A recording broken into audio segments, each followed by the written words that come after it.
Hello, I'm Daniel, the Pitch Professor. I'm a public speaker, presenter, and author, and I'm going to give you 3 tips that are going to improve your ability to deliver speeches, pitches, and presentations within minutes. Number 1, talk slowly, breathe slowly. That might sound quite simple, but there's a lot to it. So if you go on stage, you're probably going to be nervous. You're going to be anxious. Your mind is going to be racing. Your heart is going to be beating. In other words, fight or flight is kicking in. Your brain is going ballistic, which is going to mean you're going to try and talk as fast as you can and breathe as fast as you can, which number 1 leads to your audience is going to stop listening to you. And, well, basically you go ballistic inside because you panic. That's what we don't want. So step 1, talk slowly. When you open slow, the brain of the other side of the one who's listening, has time to anchor to your message, your emotional tone, and the cues your body language is giving. And this makes them much more receptive when you later increase your pace, which can create a lot more dynamic.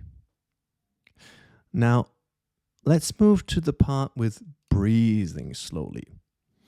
So when anxiety builds up, you're breathing from up here very fast. Let's call this you're breathing high and tight. And the more you do that, the more the panic settles in, the more the anxiety builds up, the more the fear comes pumping. You don't want to do that. By the way, what's going on in there or here?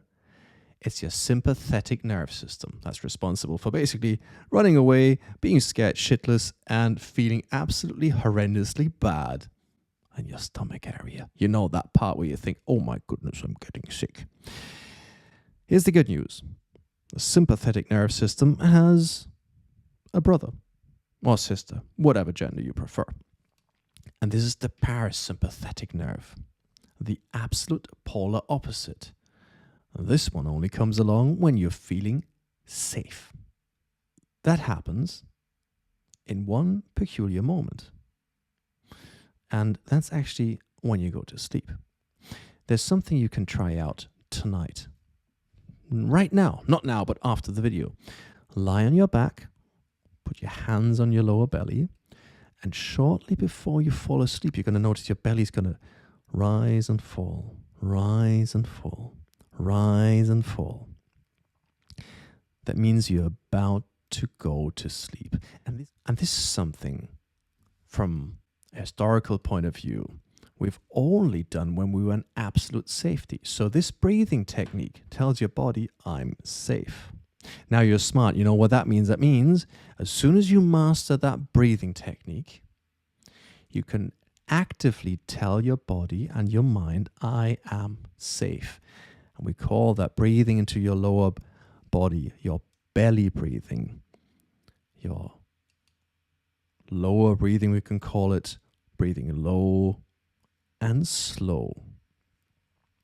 Now, once you've mastered that, you can probably within 3 to 4 breath strokes eradicate fear and anxiety. You'll find videos about that on YouTube. I don't want to make this video too long, but you know what to look for, so you got that one. The second major step I want to share with you, and this is a simple one, but most people build presentations, pitches, keynotes, you name it, for perfect brains. But you should probably build them for imperfect brains. What does it mean? It means think about your audience as someone who didn't sleep well last night, has had a 14-hour day so far, had 3 kids where he constantly or she constantly gets messages on her phone that something's going on, They've had a shit ton of meetings all day long. They've got a million things buzzing through their minds. They've heard 16 different presentations before or pitches, which were all kind of crap. They're really hungry. Everyone's started late and gone over time, so they don't even want to listen to you. And to kind of add the spice to it, they can smell the food from the cafeteria outside. And then it's your time to shine. So if you understand that you're not presenting to perfectly rested brains, and on top of that, usually, people maximum are going to glance at the slides you've sent in advance, but probably in reality, they have no clue who you are. And that's perfectly fine. But if you also understand that you're presenting to people who have zero energy, zero concentration, and haven't had the time to prepare for you, if you know that, and you adapt your presentation accordingly, you're going to be fine. So build presentations for imperfect brains because you want to switch them on and make the most of it. And here's the third step. Now, let's assume you're breathing low and slow. You've started talking nice and slowly. Their brains have switched onto you, although they're all foggy and whatnot. And then you start talking. Now, here's the thing I find so important. As soon as you've delivered your first one or two really killer opening parts that really make them think, give them time to think. Now, what does that mean?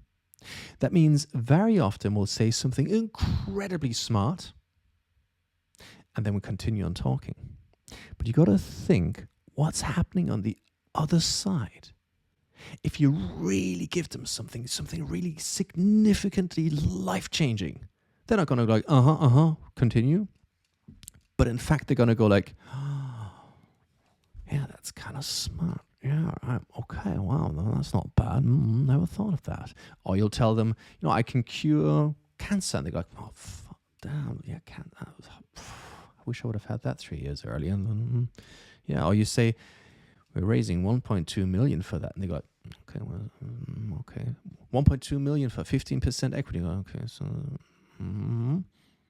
And while that inner monologue that you so want to trigger has been triggered, what's happening? Well, they're not listening to the words that are happening afterwards. I'll give you a super simple picture. If you think of comedians when they tell a spectacular joke, the audience laughs. What does the comedian do? The comedian lets them laugh. He observes the audience and sees, and once the laughter dies down, he pulls the audience back in and then delivers the next joke. But he would never talk over the laughter. Now, we do something else. We don't make people laugh, but we make people think. So you need to understand where are the points where you get to your audience to think, and how long is that? You do that by reading their reactions, give them a beat, and once you feel they're ready, pull them back in. But don't motor over that. And that was it. Hope this helped you. If this helped you, I would really love a like, a comment, or just go out there and make killer pitches. In that sense, thank you very much for listening. Take care, stay safe, and talk to you next time. Bye-bye.